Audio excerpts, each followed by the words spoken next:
السلام عليكم ورحمة الله وبركاته. ازيكم عاملين ايه؟ يا رب تكونوا بخير. ان شاء الله هنعمل مع بعض النهاردة عجينة الطعمية بطريقة سهلة جدا، وهتبقى احلى طبعا من بتاعة المطاعم وانضف بكتير. وهنطلعها مع بعض هشة وجميلة كده زي ما انتوا شايفين. بس لو اول مرة بتشوفوني ياريت ما تنسوش تعملوا لايك وتشتركوا في القناة وتفعلوا الجرس عشان يوصل لكم مني كل جديد. معايا هنا ده كيلو فول مدشوش، غسلته كويس ونقعته في مية ليلة كاملة. ومعايا حزمة كزبرة على شبت، وحزمة من الكرات الأخضر. ومعايا بصلتين متوسطين، وحوالي 10 فصوص من الثوم. ومعايا نص كوباية مية. أول حاجة هعملها همسك كده الخضرة كلها هقطعها على الفول.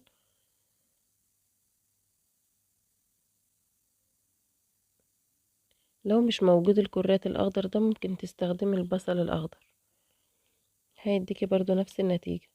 وهقطع برضو الخضرة، بس نحاول ما نزودش قوي في الخضرة علشان ما تغمقش معانا. يعني لو حابة لونها يبقى اخضر قوي ممكن تزودي كمان، بس يعني ايه برضو ناخد بالنا ان الخضرة الكتير بتغمقها. وبرضو همسك البصل كده هقطعه، وهحط برضو الثوم.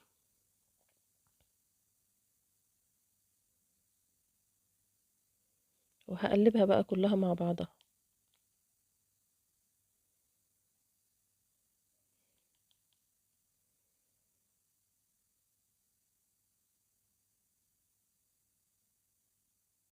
هبدأ بقى اجيب عندي الكبة، وهحط كده كمية صغيرة عشان تلف كويس في الكبة.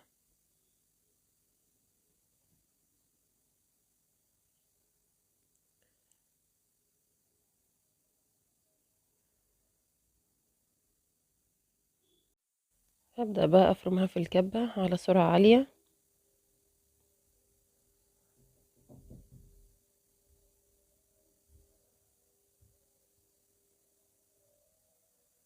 اول كده بقى ما تقلب معايا هفتح عليها واقلب اللي تحت فوق واللي فوق تحت علشان تنعم كويس. ما تحاوليش تحطي كتير في الكبة علشان تتفرم معاكي كويس، يعني ما ايه ما تقليش على الكبة. اول بقى ما توصل للمرحلة دي هبدأ كده اضيف لها مية بس بالتدريج. يعني هديها كده معلقة معلقة. كل ضربة في الكبة هتاخد مني من معلقتين لثلاث معالق من المية، مش اكتر من كده. انا مش عايزاها تكون سايلة، انا عايزاها تنعم كويس بس في نفس الوقت ما تكونش سايلة.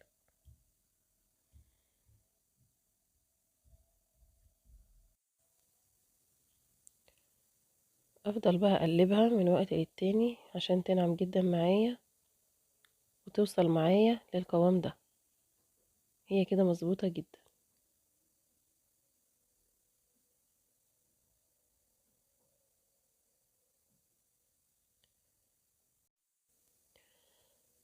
هبدأ بقى افضيها في بولة جنبي. لو حابة اللون يبقى اخضر زيادة عن كده عادي زودي خضرة تاني، بس ما تزوديش في الخضرة عشان الخضرة بتغمق الطعمية. احاول وانا باخد في الكبة اخد فيها كل حاجة، يعني اخد منها بصل وخضرة توم عشان تبقى متوزعة كويس معايا.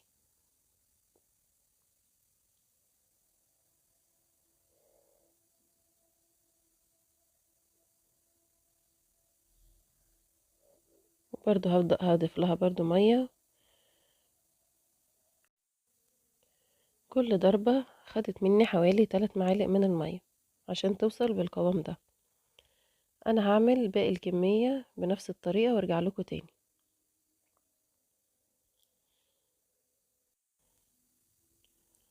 انا كده خلاص خلصتها كلها. شايفين ناعمة جدا اهي ولونها جميل. وكمية المية اللي كانت معايا خلصت كلها.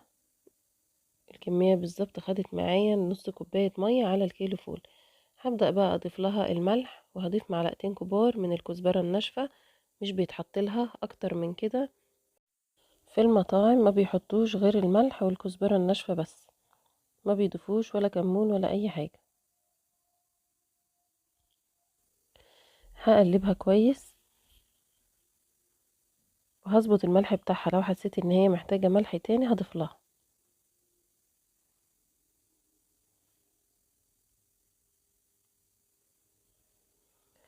وانا بقلبها كده بحس ان هي بتهيش معايا، بتاخد هوا زي الحجر بتاع المطاعم.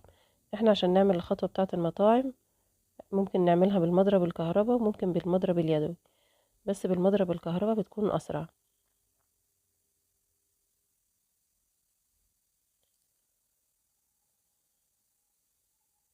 هو ده اللي بيخليها هشة، اللي هو بديل الحجر بتاع المطعم.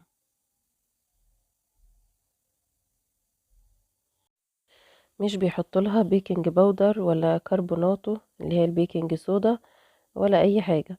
هو الضرب بالحجر ده هو اللي بيخليها هشة وخفيفة، واحنا بنستبدل ده بالمضرب الكهربائي او المضرب اليدوي عادي. هتبدأي تضربي فيها كده هتهيش معاكي وهتديكي نفس النتيجة.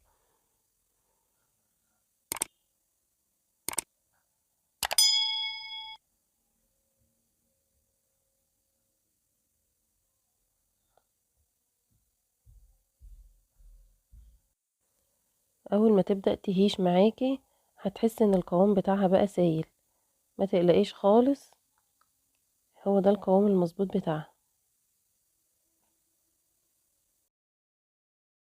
انا كده خلاص خلصت، وصلت معايا للقوام ده زي ما بنشوفها في المطاعم بالظبط.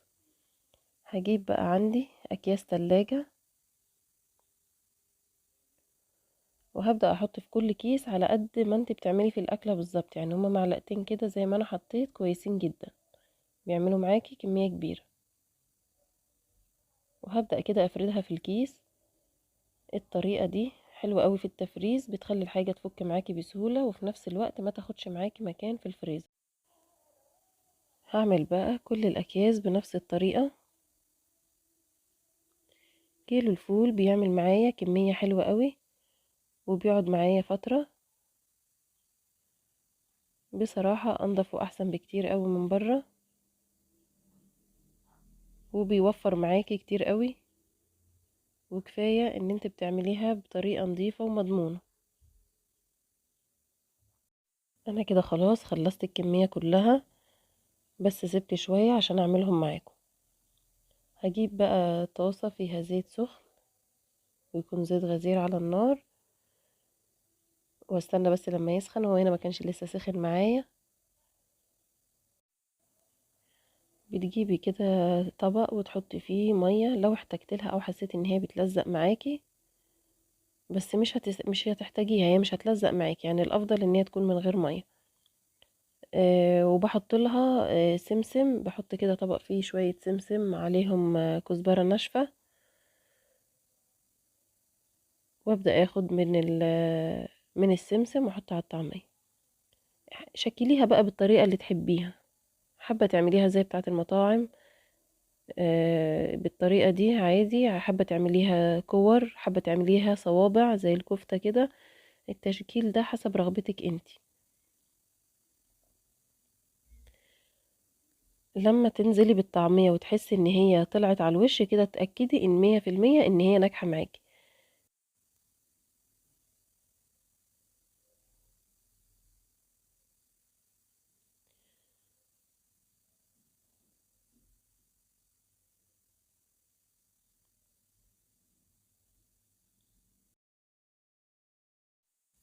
مش هقلبها خالص غير لما تبدأ تاخد لون من تحت بالشكل ده. هبدأ بقى اقلبها كويس.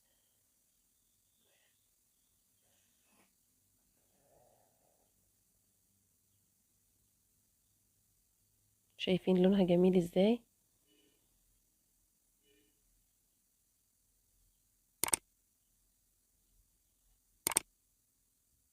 طلع لونها فاتحة وجميل وهشة جدا.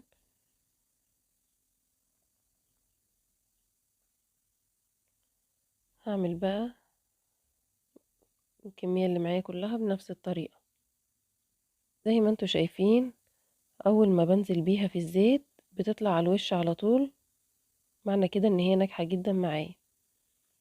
ولا حطيت لها بيكنج باودر ولا بيكربونات الصوديوم اللي هي الكربوناتو، ولا حطيت لها بيض ولا اي حاجة. وهي دي الطريقة اللي بيعملوا بيها الطعمية في المطاعم. لما بتخرجي اكياس الطعمية من الفريزر بتخرجيه وتسيبيه لما يفك معاكي خالص، وبعد كده بتعملي ايدك كده زي المضرب، بتبدأي تضربي بيه كده ضربة 2 3، هتبدأ تهيش معاكي اكن لسه عاملاها بالمضرب دلوقتي، وتبدأي تشتغلي عادي. هبدأ اقلب فيها كويس قوي وهي على النار عشان تستوي كويس من جوه، وتاخد بقى اللون الذهبي الجميل قوي ده.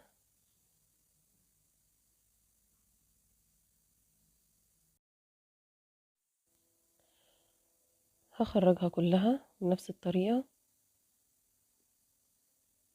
وبعد كده بقى جبت معايا فلفل اخضر، عملت فيه شق بسيط كده من النص، وهنزل بيه في الزيت مكان الطعمية عادي. بيبقى حلو قوي مع الطعمية لما بتجيبيه دايما من بره. وطبعا الزيت ده احنا مش هنرميه، احنا طبعا معانا طعمية وشلناها عجينة، فاحنا هنستخدمه كل ما نستخدم الطعمية. الزيت معانا نضيف خالص، حابة بس لو انت تصفيه عشان الحاجات اللي نزلت تحت دي ما تغمقش معايا الطعمية، هصفيه وبس لونه فاتح ونضيف جدا معايا. زي ما انتوا شايفين اهي الكمية كلها طلعت معايا حوالي 7 اكياس، ودي الطعمية لونها فاتح وهشة زي ما انتوا شايفين اهي، ما شاء الله. اعمليها في البيت احسن وانضف بكتير من بره، واوفر كمان.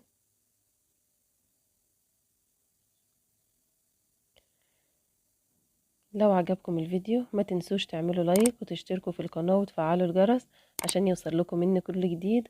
اشوفكم الفيديو الجاي بألف خير، مع السلامة.